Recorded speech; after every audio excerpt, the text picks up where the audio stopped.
everybody. This is going to be our daily agenda for the 27th of January. So for today we have a lot to do. We're going to work on our argumentative essay, and we're really going to take it back because everybody is at such different stages that we really got to take it back so I know everyone is on the exact same page.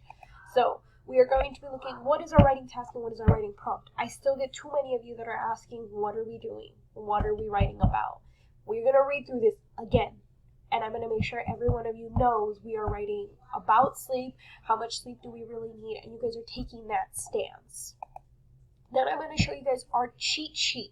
So it's all put together on our Google Classroom.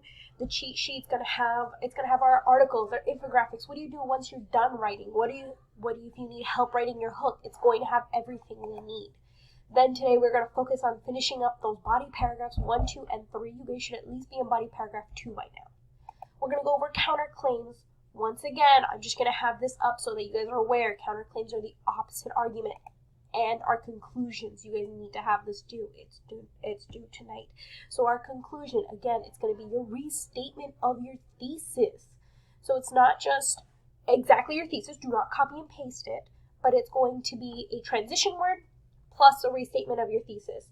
So you can say, therefore, sleep deprivation is bad for students because, and then paraphrase, so don't say it exactly, but paraphrase it, summarize it in different words, those 3 reasons why.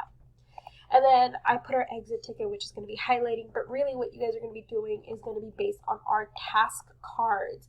So this is really going to be your exit ticket, guys, your introduction, checking your body paragraphs, evidence, counterclaim, conclusions, editing, reading it out loud.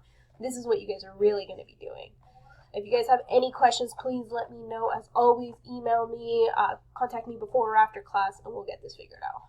I know you guys got this. I'll see you guys in class today.